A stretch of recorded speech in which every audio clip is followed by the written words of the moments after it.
Problem है, अंदर solution है। तारक मेहता का उल्टा चश्मा, तारक मेहता का उल्टा चश्मा। तारक भाई, बच्चे खेलते हैं क्रिकेट, रोज खिड़कियों के कांच टूट जाते हैं, कांच फोड़े ऐसे प्लेयर्स रिकॉर्ड तोड़ जाते हैं। खेलो बच्चों। तारक मेहता का उल्टा चश्मा, तारक मेहता का उल्टा चश्मा। काम दिन रात करवाती मेरी सास मुझे रोज सताती है। ठीक से साफ कर। अरे दिल में प्रेम हो तो सास माँ बन जाती है। अच्छा, बहू सास माँ। प्रॉब्लम्स तो है सबके साथ, बस नजरिए की है बात। तारक मेहता का उल्टा चश्मा, तारक मेहता का उल्टा चश्मा। तारक मेहता का उल्टा चश्मा। दिनेश भाई आप अभी के अभी मेरी दुकान पे आके अपने 25 लाख लेके जाओ भाई। हाँ मैं बस अभी 15-20 मिनट में पहुंच ही रहा हूँ। हाँ ठीक है, हाँ आओ। अरे अरे अरे टप्पू के पापा सुनते हो? आओ आओ दया, आपका स्वागत है। बताइए दया नाम के रेडियो पे क्या आकाशवाणी होने वाली है? हाँ? अरे क्या आप भी यहाँ टीवी देखने का टाइम नहीं मिलता तो रेडियो सुनने का टाइम कहाँ से मिलेगा?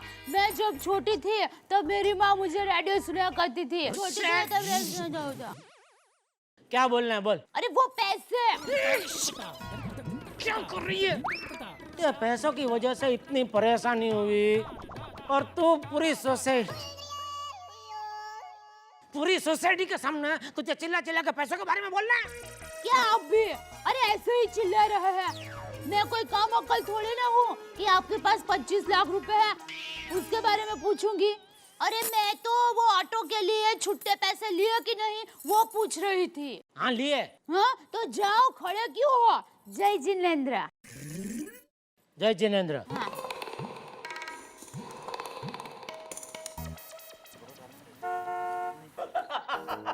माउंट आबू के बंदर मतलब। अरे आ गए दिनेश भाई, आइए आइए। सेठ जी कितनी देर लगा दी आपने। दिनेश भाई बेचारे कब से आके बैठे हैं। सॉरी दिनेश भाई, वो रिक्शा नहीं मिल रही थी। भाई दिनेश भाई के लिए कुछ चाय ठंडा कुछ मंगाया कि नहीं? चाय क्या सेठ जी, मैंने तो इनके लिए नाश्ता भी मंगवाया था मगर इन्होंने खाया नहीं तो मुझे जबरदस्ती खाना पड़ा।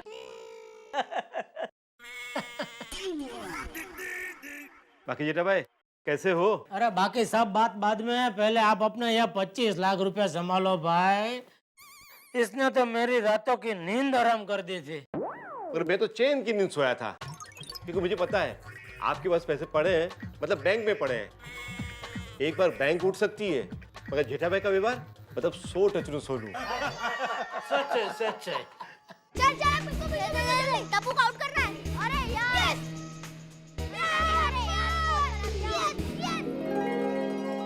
ये लीजिए आपकी कॉफी। Thank you Anjali. मैं क्या कहती हूँ कि इन बच्चों ने जो कारनामा किया उस पे आर्टिकल लिखो ना। बच्चों का कारनामा? इन्होंने क्या कारनामा किया अंजलि? अरे अपनी जान जोखिम में डाल के चोरों को पकड़वाया, वो कोई कम कारनामा है क्या? वो चोर थे अंजलि। तारक। अरे भाई मजाक कर रहा हूँ। इन बच्चों ने जो काम किया है उसके बारे में अगर तारक मेहता नहीं सोचेगा तो कौन सोचेगा? मैं ऑलरेडी डिसाइड कर चुका हूँ कि इनकी इस वीरता पे एक शानदार आर्टिकल लिखूंगा। मैं लिखने वाला हूँ, चिंता मत करो, ठीक है? ठीक है। बोल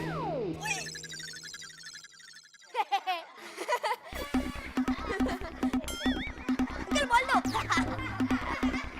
सेवक बॉल मत देना, 1 मिनट। बॉल बिल्कुल मत देना। क्यों बच्चों, इनको बॉल लगा तो बजाय सॉरी बोलने के इन पर हंस रहे हो तुम लोग? क्या सोनू तुला कळत नहीं? यही सिखाया मैंने तुम्हें। बॉल बिल्कुल मत देना। बच्चे खेलने दीजिए ना। अरे लो बच्चों खेलो। अरे भिड़े भाई, कल तो आप बच्चों का सम्मान करने की बात कर रहे थे, अब आज आप उनको डांट रहे हो। अंजलि भाभी, मैं मानता हूँ कि बच्चों की अच्छे काम के लिए प्रशंसा होनी चाहिए, लेकिन उनकी शरारतों को नजरअंदाज भी तो नहीं किया जा सकता ना। अरे पर अरे भिड़े, ये सोच की बात है। जिसे तुम बच्चों की शरारत समझते हो, मेरी निगाह में तो वो उनका भोलापन है, उनकी मासूमियत, उनकी प्योरिटी। देखो, ये सब नजरिए की बात है। हाँ। और अपना नजरिया बदलो भिड़े साहब। अरे देखा आपने मेहता साहब, देखा? मैं अगर चाहूं भी तो ये बच्चे मेरा नजरिया बदलने नहीं देंगे। बाबा प्लीज बोल दो ना। भिड़े, तुम कुछ भी कहो दोस्त, भले ये बच्चे थोड़े से शरारती जरूर हो, लेकिन यार हमारी सोसाइटी के बच्चों में कुछ बात तो है। नमस्कार, मैं हूँ रीटा रिपोर्टर और आप देख रहे हैं कल तक। हम खड़े हैं गोकुलधाम सोसाइटी के बाहर और हम मिलने आए हैं यहाँ के बच्चों से जिन्होंने एक नहीं, दो नहीं, बल्कि तीन चोरों को पकड़वाया है। चलिए मिलते हैं यहाँ के बच्चों से और उनकी बहादुर मम्मियों से। चलिए बच्चों, जाओ जल्दी जाओ, अपने पेरेंट्स को बुला के लाओ। आज मैं तुम लोगों का इंटरव्यू लेने वाली हूँ। इंटरव्यू?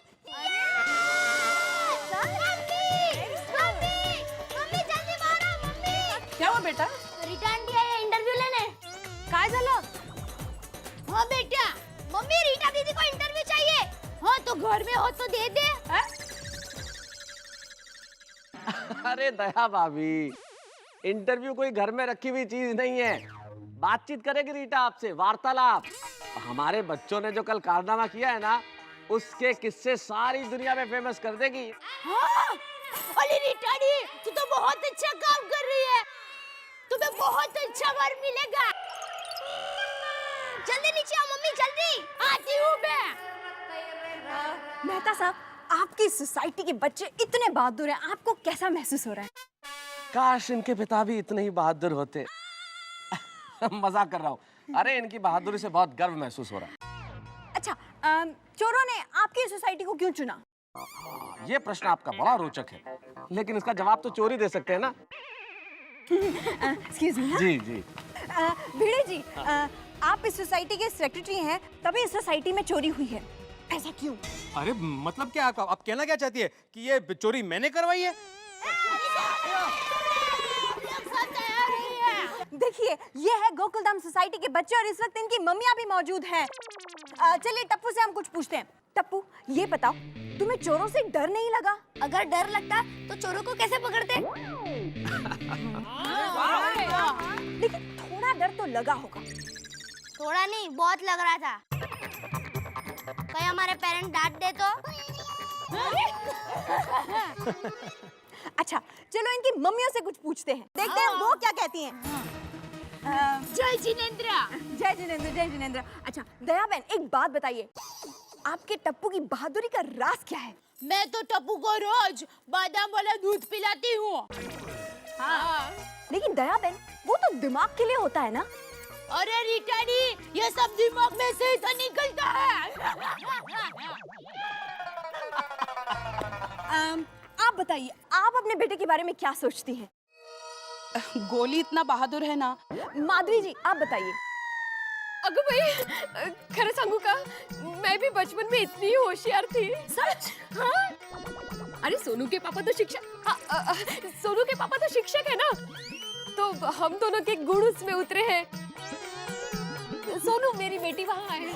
अच्छा, रोशन जी आप बताइए। हमारा गोगी भी सबसे छोटा है, पर फिर भी कितना बहादुर है, बिल्कुल अपने पापा पे गया है।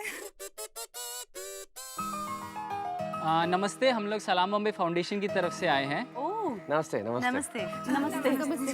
हाय, नमस्ते। और हमने गोकुलधाम के बच्चों के बारे में बहुत सुना है। ओ, रीटा, इस प्रोग्राम का लाइव टेलीकास्ट हो रहा है क्या? नहीं तो फिर इन सबको कैसे पता चला? हाँ? अरे टप्पू सेना तो सब जगह मशहूर है। आइए बच्चों, आपके लिए कुछ। अरे वाह, थैंक यू।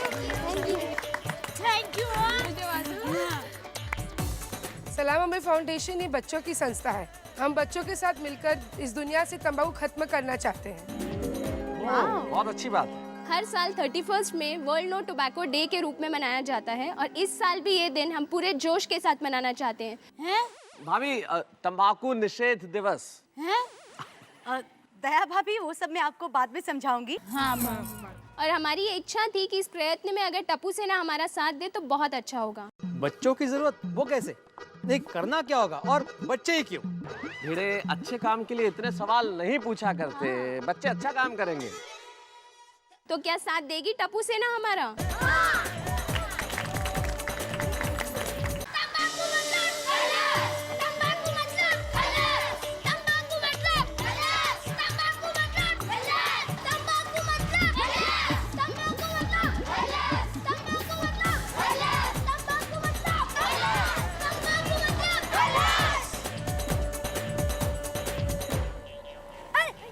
हेलो अंकल, हम गोकुलधाम सोसाइटी से आए। ये लीजिए, हमारी तरफ से आपको एक गुलाब। क्यों भाई, किस लिए? आप बीमार हो ना, इसलिए। लगे रहो मुन्ना भाई में गांधी बापू ने कहा था, जो आदमी बीमार हो उसे एक गुलाब देना चाहिए। अरे लेकिन तुमसे किसने कहा कि मैं बीमार हूँ? मुझे तो कुछ नहीं हुआ। ऐसा आपको लगता है, लेकिन आपका एक स्क्रू ढीला है। हाँ अंकल, वरना आप यहाँ बस की लाइन में नहीं खड़े रहते, अपनी खुद की स्कूटर पे सवार होके घर चले जाते। अरे मेरे पास स्कूटर तो क्या, साइकिल भी नहीं है। सिंपल है, खरीद लो ना। अरे कहाँ से खरीदूं? उसके लिए पैसे चाहिए ना। अच्छा, तो आपके पास ये जहर खरीदने के पैसे कहाँ से आते हैं? अच्छा अंकल, आप ये बताओ, ये एक पैकेट कितने का आता है? 4 रुपए का। और अंकल, आप ये दिन में कितने पाउच खाते हो? यही कोई 4-5 पाउच। अंकल, आप दिन में 5 पाउच खाते हो, यानी दिन के आप रोज 20 रुपए खर्च करते हो, यानी महीने के 600 रुपए। और अगर साल के देखें तो 7,200 रुपए, वो भी एक जहर के लिए।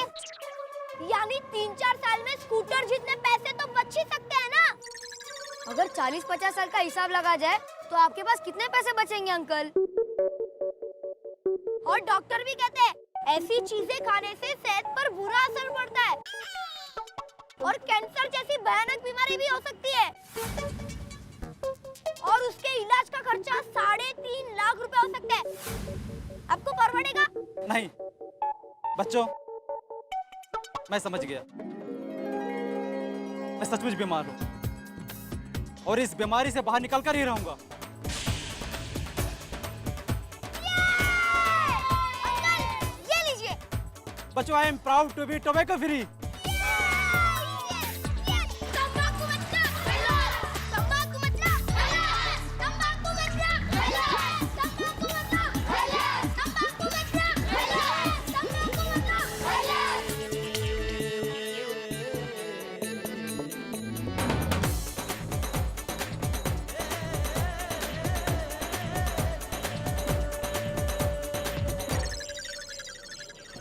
हाय पूजा, वेयर आर यू? अरे मैंने फिल्म की टिकट्स ले रखी है, तुम जल्दी से आ जाओ वरना पूरे पैसे वसूल नहीं होंगे। या दैट्स राइट। नहीं मैं बाहर ही खड़ा हूँ, तुम जल्दी से आ जाओ। या अरे वो रहा। अरे ओ भाई, अरे तुम ये क्या कर रहे हो? भाई तुम्हारी शादी हो गई? अब होने वाली है। इनफैक्ट यहाँ मैं अपनी फियोंसे का इंतजार कर रहा था। कोई फायदा नहीं, कोई शादी वादी नहीं होगी। ऐसा मावा खा के दांत लाल करने वाले लड़के किसी को अच्छे नहीं लगते हैं। और वैसे भी तुम्हारी शादी होगी तो फायदा क्या? तुम्हें अगर कुछ हो जाएगा शादी के बाद तो उस लड़की का कौन ध्यान रखेगा? हाँ। क्या मतलब? अरे ये तुम जो बैल की तरह चबा रहे हो ना, वो कितना खतरनाक है वो तुम्हें नहीं पता है। इस पैकेट को पानी के अंदर मिला दो और फिर उस पानी को पौधे के अंदर डाल दो, वो पौधा मर जाएगा। अरे कुछ नहीं होगा।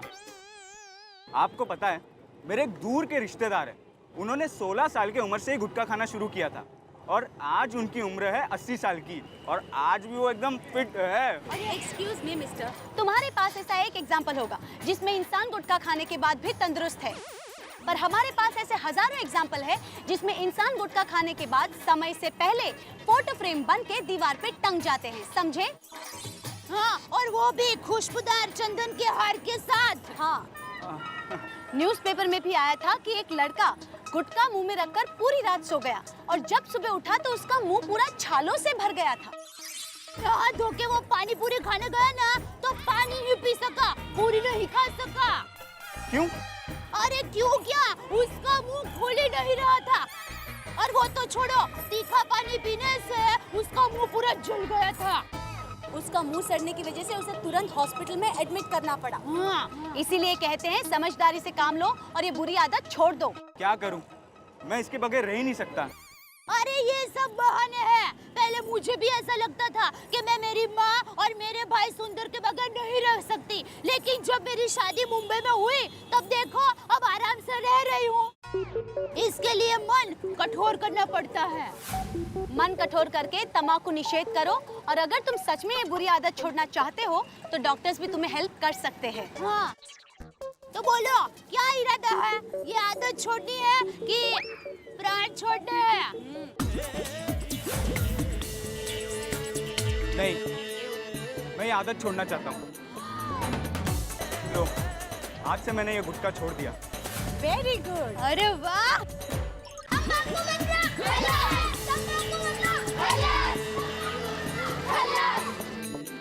अरे अरे रुको, अरे भाई क्या कर रहे हो? सिगरेट खरीद रहे हो? शर्म नहीं आती सिगरेट पीते हुए? पता है ये सिगरेट का धुआं अंदर शरीर में जाता है तो क्या होता है? अंदर अंधेरा अंधेरा छा जाता है और लंग्स में छेद हो जाते हैं। हाँ, और फिर जब तुम्हें रोना आएगा ना तब आंसू नहीं धुआं निकलेगा, और जब तुम हंसोगे ना तब भी मुंह में से धुआं निकलेगा, और एक दिन तुम ही धुआं बनकर उड़ जाओगे। अरे मैडम, मैं यहाँ सिगरेट नहीं बिस्किट लेने आया था। सॉरी। ठीक है, लेकिन मैंने जो कुछ कहा वो सुना ना। अब कोई भी सिगरेट लेने के लिए जाए तो उसको ये सब बताना। याद रहा कि फिर से कहूँ? नहीं मैडम, समझ गया। और दूसरी बात, तंबाकू का सेवन शरीर के लिए बहुत हानिकारक होता है, याद रखना। और भैया, आपको तो पता ही होगा कि 18 साल से कम उम्र के बच्चों को सिगरेट, तंबाकू और गुटखा देना कानूनन जुर्म है। पकड़े जाने पर सजा भी मिल सकती है। सॉरी भाई, इनको बिस्किट दे दीजिए।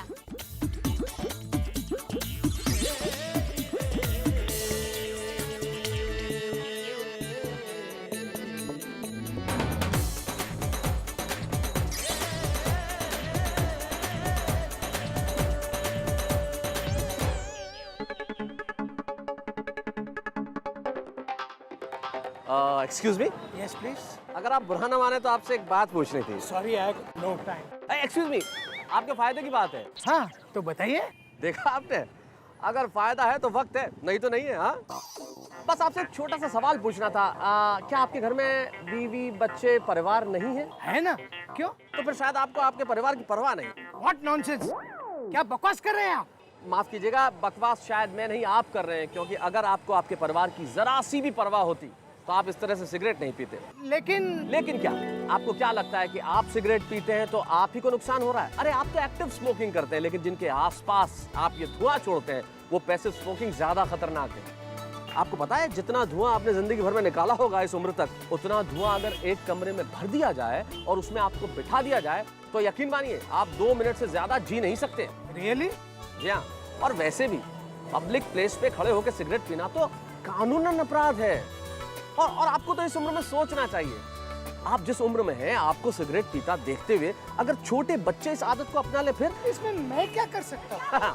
सही कहा आपने, इसमें आप क्या कर सकते हैं? ये केयरलेसनेस ही तो हमारी सबसे बड़ी समस्या है जनाब, ये लापरवाही। और मान लीजिए वो छोटा बच्चा अगर आपका खुद का बेटा या पोता हो, फिर? और आपको पता है इस कम उम्र में अगर इसकी आदत लग जाए तो फिर इसे छुड़ाना नामुमकिन होता है। अब आप खुद ही सोचिए, आपको क्या चाहिए, स्मोकिंग या आपका परिवार?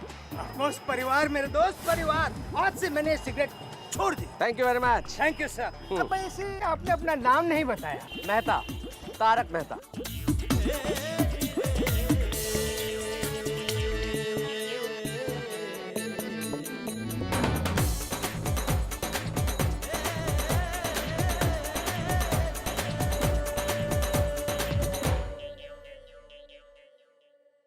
हमारी गोकुल धाम सोसाइटी के बच्चे शरारतों में थोड़ा सा आगे हैं, खेलकूद में भी आगे हैं, लेकिन समाज सेवा में भी उतने ही आगे हैं। अपना कर्तव्य समझते हैं समाज के प्रति। इसीलिए देखिए, वर्ल्ड टोबैको डे को मनाने के पहले उन्होंने सारी जगह प्रचार किया स्मोकिंग के खिलाफ, तंबाकू के खिलाफ। सचमुच 31 मई को हमारा वर्ल्ड टोबैको डे है, यानी तंबाकू निषेध दिवस। और आपसे भी कहना चाहता हूँ, तंबाकू, गुटखा, सिगरेट, इन सब व्यसनों से दूर रहिए। ये सब आपको जिंदगी से दूर करते हैं। अगर व्यसन रखना ही है तो हंसने का व्यसन रखिए। अगर एक हंसने का व्यसन हुआ ना तो सारे व्यसन अपने आप दूर हो जाएंगे। हाँ, जाते जाते एक बात और, मैं जानता हूं आप तारक मेहता के उल्टा चश्मा के तमाम कलाकारों से प्यार करते हैं। अगर मुझसे मेरे साथियों से मिलना चाहते हैं तो 31 मई की शाम ठीक 6:30 बजे भवंस कल्चरल सेंटर अंधेरी में आइए, हमसे मिलिए, बातें कीजिए। आ रहा हूं मैं अपने साथियों को लेके वहां पे आपके लिए, भूलिएगा मत। हाँ, तब तक देखते रहिए तारक मेहता का उल्टा चश्मा।